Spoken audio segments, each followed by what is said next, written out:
तो भाइयों और बहनों, आज की वीडियो में हम एक न्यू रेसिपी को ट्राई करेंगे जहां पर हम वन पीस के सभी अलाइव कैरेक्टर्स को ब्लेंड करके एक सबसे स्ट्रॉन्गेस्ट क्रू बनाएंगे। इस क्रू में हमें डिफरेंट कैरेक्टर्स देखने को मिलेंगे जो ऑलरेडी अपने फील्ड में परफेक्ट है और स्ट्रॉन्गेस्ट फाइटर्स भी हैं। इसी के साथ हमारी क्रू की एक अलग पहचान भी होगी जो हमें आगे पता चलेगी। तो वीडियो में आगे बढ़ने से पहले वीडियो को लाइक और चैनल को सब्सक्राइब करना बिल्कुल ना भूलें और दोस्तों के साथ वीडियो को शेयर भी करें। तो स्टार्ट करते हैं एक ऐसी चीज के साथ जो क्रू के लिए बहुत ज्यादा इंपॉर्टेंट होती है, उसके बिना काहे का पायरेट। मैं बात कर रहा हूँ एक पायरेट शिप की। सबसे स्ट्रॉन्गेस्ट क्रू को लगेगी सबसे स्ट्रॉन्गेस्ट शिप। इसके लिए हमारे पास 3 शिप्स हैं। रेड एयर पायरेट्स की red force, big mom pirates की क्वीन मामा चेंटर और स्ट्रॉ हेड्स की 1000 Sunny. Out of 3 queen mama chanter big mom की पावर्स के साथ ही इतनी पावरफुल है, वरना वो एक रेगुलर योंको शिप है लाइक व्हाइट बियर्ड की मोबी डिक। वहीं पे रेड फोर्स स्ट्रॉन्गेस्ट शिप में से एक है और देखने में भी काफी सेक्सी है, एक रियल पायरेट स्टाइल शिप जिसका मटेरियल शैंक्स की हाकी को झेलने में सक्षम है। हम रेड फोर्स के लिए जा सकते हैं, बट 1000 सनी का कोई मुकाबला ही नहीं है, जो एक न्यू जनरेशन की हाईटेक शिप है जिसे दुनिया के सबसे बेस्ट शिप राइट ने बनाया है, वो भी सबसे durable would Adam would say. तो 1000 सनी इज बेस्ट चॉइस। मैं यहाँ पर प्लूटोन को भी रखने वाला था, बट वो वन साइडेड गेम हो जाएगा, इसीलिए मैंने उसे समाधि में ही रहने दिया। अब आते हैं अपने क्रू पे। तो क्रू को हम कैटेगरीज के अकॉर्डिंग चुनेंगे जिनकी ज्यादा जरूरत है वन पीस को ढूंढने के लिए। अब बेस्ट शिप के बाद बेस्ट शिप राइट तो बनता ही अपने क्रू में, क्या बोलते हो?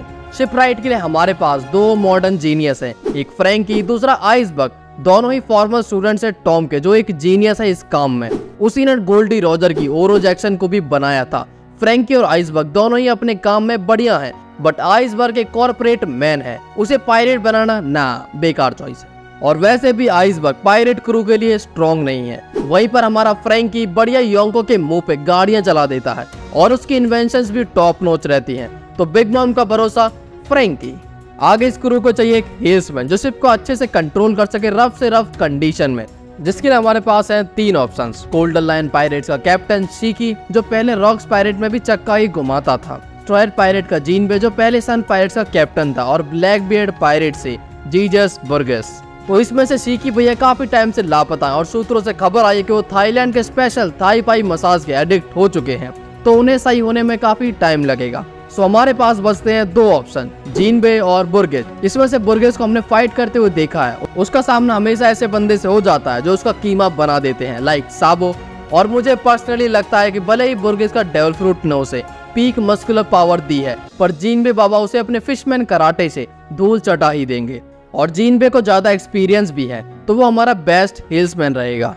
अब क्रू का एंटरटेनमेंट के लिए एक म्यूजिशियन भी लगेगा, जिसके लिए मैंने 3 बंदों को चूज किया है।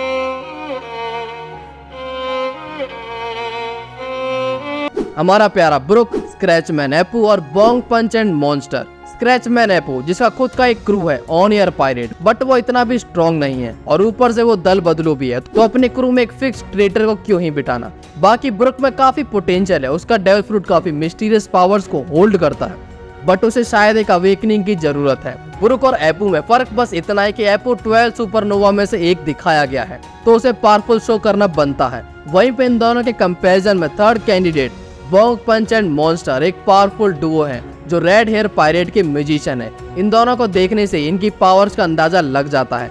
जहाँ पर बोंग पंच एक हैवी हिटर है, साथ में रेड हेयर पायरेट के सारे ऑफिसर्स हाकी में भी मास्टरी रखते हैं, तो म्यूजिशियन के स्पॉट के लिए ये डुओ बेस्ट है, बोंग पंच एंड मॉन्स्टर। तो अब तक हमने अपना हेल्समैन, शिप राइट, म्यूजिशियन और क्रू की शिप को चूज कर लिया है, पर इन्हें रास्ता कौन दिखाएगा? या नेविगेटर। तो नेविगेटर के स्पॉट के लिए 2 कैरेक्टर्स है हमारे पास। पहला है हमारी प्यारी नामी और दूसरा है ब्लैक बियर्ड पायरेट से लेफिट। ये दोनों ही नेविगेशन में टॉप नॉच बंदे हैं। नामी की नेविगेशन स्किल्स तो हम सभी ने देखी हैं और बेशक से वो एक बेहतरीन नेविगेटर है, बट फाइट के मामले में वो उल्टे पैर भाग जाती है। और वहीं दूसरी तरफ है लेफिट, जो एक अच्छा नेविगेटर होने के साथ साथ इन्फिल्ट्रेशन में भी एक्सपर्ट है और अपने क्रू को फाइट में रिप्रेजेंट भी कर सकता है। साथ में इसकी पावर्स अभी रिवील होना बाकी है, बट करंट में भी हम जानते हैं इसके एंडोरेंस लेवल और स्पीड को, जिस वजह से ये हमारे क्रू में फिट बैठता है। लेफिट के आने के बाद क्रू को रास्ते ढूंढने में कोई मुश्किल नहीं होने वाली है, बट वन पीस को ढूंढने के लिए एक ऐसा बंदा चाहिए जो पोनीग्लिफ्स पढ़ सके और वन पीस की लोकेशन को जान सके, यानी एक आर्कियोलॉजिस्ट। तो एक ऐसे बंदे को ढूंढने के लिए मैंने बहुत रिसर्च करी जो इस कैटेगरी में फिट बैठे और साथ में कमाल का फाइटर भी हो। तो रातों की रिसर्च और प्यारे सपनों के बाद मैंने चुना निको रॉबिन को, क्योंकि कोई और ऑप्शन ही नहीं है। पुडिंग की थर्ड आई कब शारिंगन बनेगी किसी को नहीं पता है, जबकि रॉबिन हमारी पोनीग्रिफ्स पढ़ सकती है और वारा की स्कॉलर भी है और साथ में ब्लैक मारे जैसों को बीच में से फाड़ देती है। रॉबिन के अलावा सब मारे जा चुके हैं, कोई बचा ही नहीं है जो इस स्पॉट को ले सके। इस क्रू में रॉबिन के आने के बाद ब्यूटी आ चुकी है, तो इस ब्यूटी को बरकरार रखने के लिए कोई इसका ध्यान रखने वाला भी होना चाहिए हमारे क्रू में। यानी हमें अब चाहिए एक काबिल डॉक्टर, जिसके लिए हमारे पास 5 एप्लीकेशन आई है। देख रहे हो विनोद, रॉबिन के लिए कितना बड़का लोग आया है।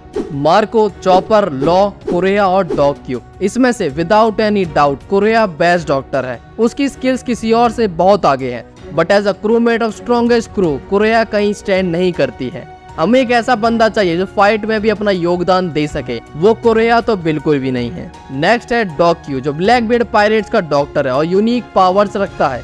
ब्लैकबीड पायरेट के सभी ऑफिसर्स अपनी अपनी स्किल्स में परफेक्ट है और उनका डेविल फ्रूट भी उसमें एड ऑन करता है। वहीं पे मार्को, चॉपर, लॉ में से मार्को बेशक सबसे अच्छा फाइटर है। इन सभी में से चॉपर एक बेहतरीन डॉक्टर है और एक फाइटर भी है, बट जब बात एक परफेक्ट कॉम्बिनेशन की आए तो लॉ हमारा बेस्ट चॉइस बनता है।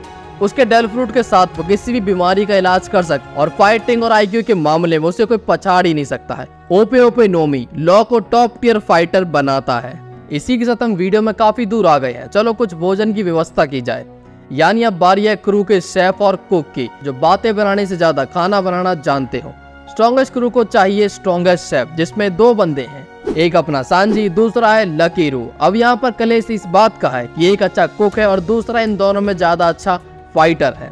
सांजी विदाउट अ डाउट काफी पावरफुल हो गया है, बट स्टिल उसे एक और ट्रेनिंग सेशन लगेगा लकी रू के लेवल तक जाने में। तो लकी रू हमारे क्रू के लिए लकी साबित होगा। हमने अपने क्रू के एसेंशियल पार्ट्स को सिलेक्ट कर लिया है, जो किसी न किसी तरह से क्रू को सपोर्ट करेंगे। अब आते हैं उस पार्ट पे जिसके लिए पायरेट फेमस होते हैं, वायलेंस।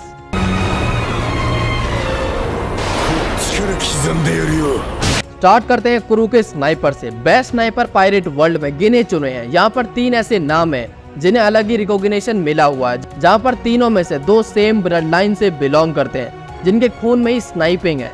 यासॉप और उसका बच्चा ऊसॉप। और तीसरा है ब्लैकबीड पायरेट से वान ऑगर। वान ऑगर का डेल फ्रूट उसे किसी भी चीज को टेलीपोर्ट करने को अलाउ करता है, इवन हिज बुलेट्स, जो चीज वान ऑगर को डेडलीस्ट बना देती है। अपने डेल फ्रूट पावर की वजह से वान ऑगर टॉप 3 के अंदर आता है। वहीं पर यासॉप बिना किसी डेल फ्रूट के वान ऑगर को क्लियर स्वीप देता है। Yasopp as a sniper born genius है, जिसका सामना करना गन स्लिंगिंग और इवन स्नाइपिंग में दोनों में ही इम्पॉसिबल है। और वही टैलेंट हमें ऊसॉप में भी देखने को मिलता है, बट ऊसॉप थोड़ा सॉफ्ट है, उसे अभी भी बहुत टाइम लगेगा अपने बाप के लेवल तक जाने में। एक डेडलीस्ट बैटल में यासॉप मल्टीपल ओपोनेंट्स को बैटल शुरू होने से पहले ही निपटा सकता है। वहीं पे ऊसॉप के पास सबसे बेस्ट स्किल्स है, बट फाइटिंग एक्सपीरियंस है वो लैक करता है। So Yasopp without a doubt best choice है। आगे है एक स्वॉर्ड्समैन, जिसके बिना पायरेट क्रू अधूरा लगता है। उन क्रू को देखो जिनमें कोई स्वॉर्ड्समैन ही नहीं है, उनके अंदर से पायरेट वाली वाइब नहीं आती है, झोला छाप चोर लगते हैं। तो अपने क्रू में स्वॉर्ड्समैन मस्ट है, कोई तो हो जो फ्लैक्स करे फाइट के टाइम पर, और एक swordsman long and short range में दोनों में अच्छे से फाइट कर सकते हैं। तो अपने क्रू में सबसे स्ट्रॉन्गेस्ट स्वॉर्ड्समैन होगा, जिसका रिकॉर्ड सबसे ऊपर है, ड्रैकुले मीहॉक। चीटिंग करता है तू, चीटिंग करता है तू। इस स्पॉट के लिए कोई कंपटीशन ही नहीं है। तुम्हें क्या लगता है इस स्पॉट के लिए कोई और होना चाहिए या फिर इस मीहॉक इसके लिए बेस्ट रहेगा? टॉप स्वॉर्ड्समैन के बाद अब बची है एक खास बंदे की जगह, क्रू का बुचर और कैप्टन का ड्रिंकिंग बड़ी, जो सामने वाले के टुकड़े कर दे अपनी गन से ही। और अब ये मत पूछना कि ये जगह क्यों, बस सेक्सी लग रहा था। अब इस स्पॉट के लिए हमारे पास है one and only Ben Beckmann, जो जाम बनाए, आवाज उठाने वाले का गोली से हाथ काट दे, तो क्रू में इसकी प्रेजेंस काफी कूल लगेगी। खैर अब बढ़ते हैं अपने फाइनल स्पॉट यानी कैप्टन की तरफ। तो कैप्टन के लिए हमारे पास 2 चॉइस हैं, एक कि हम लूफी की तरफ ही जाएं और अपने पायरेट क्रू को मोर फेमिलियर बनाएं, जिसको देखने में थोड़ा मजा आए कि वो कैसे अपने क्रू को परेशान कर रहा है, या फिर हम सैंक्स की तरफ जाएं जो सेम लूफी की तरह ही है। दोनों ही बंदे काफी पावरफुल हैं, सैंक्स को बैटल एक्सपीरियंस भी है, बट हम उसे फील नहीं कर पाएंगे। और वहीं पे लूफी गॉडली पावर्स होल्ड करता है, तो पावर के मामले में भी लूफी वीक नहीं है। अब उसने मरीन एडमिरल को पेल दिया है और गोरो से फाइट की है। इस बात का फैसला तुम कमेंट में करो कि तुम्हें इस क्रू का कैप्टन किसे देखना है, और मेरा वोट यहाँ पर लूफी को ही है। फॉर प्रोफेसी लूफी क्रू को लीड करेगा। तो इसी के साथ इस वीडियो पे हम विराम लगाते हैं। वीडियो कैसे लगी कमेंट्स में जरूर बताना। मिलते हैं जल्दी नई वीडियो के साथ और कुछ अच्छे टॉपिक के साथ। एक सरप्राइज तुम्हारा अभी भी वेट कर रहा है, वो चैनल वाला नहीं, इसी चैनल पे कुछ जल्दी नया लाने वाला हूं मैं।